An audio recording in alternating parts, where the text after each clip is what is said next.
बाड़े मिथुन चक्रवर्ती नियन।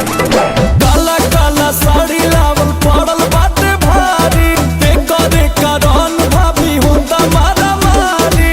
बात देवर पाइल बा भाभी बोले के पड़ी। वो खानदान उजाड़ देव हम केहू हमरे देवर के हाथ से लगा के देखा। पियवा मिलल कोरिया देवरवा बाटे गोरे ओही देवरे पा, दिलवा डोले थोड़े थोड़े ओही देवरे पा।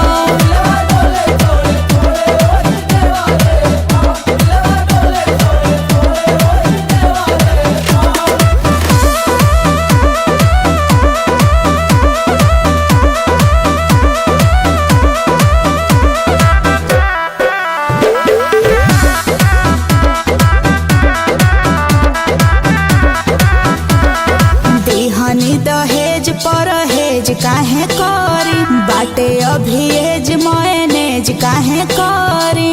काजू खैबू भौजी खिया दे बनले ड्राइवर संभारा है ना सवारी, होके मोछा मुंडा कर तारे रंगा तारी। देखो तारे ना भौजी ढेर लंगदार भइल बड़ा ना कहा कि ढेर लंगदार भइल बनी। ज्यादा गर्मी चघल बा कहिया कि ढेर गर्मी चघल बा। ओ माय गॉड भौजी देवरा बोले मिसारी बलमुआ के कठोरे ओही देवरे पा, मनवा डोले थोड़े थोड़े ओही देवरे पा।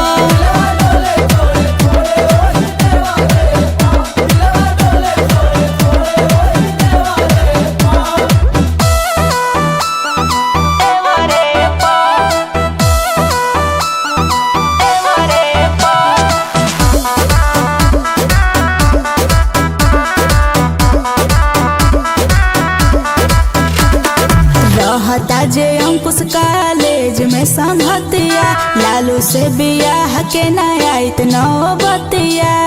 इनकरा से तो बियाह न करती, भाग जेदी तोहरे संगे।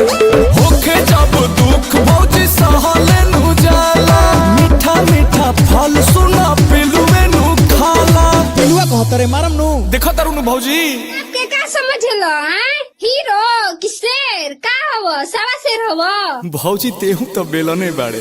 मार मार के मुस्की ककरता के हमरे ओरे ओही देवरे पा, दिलवा डोले थोड़े थोड़े ओही देवरे पा।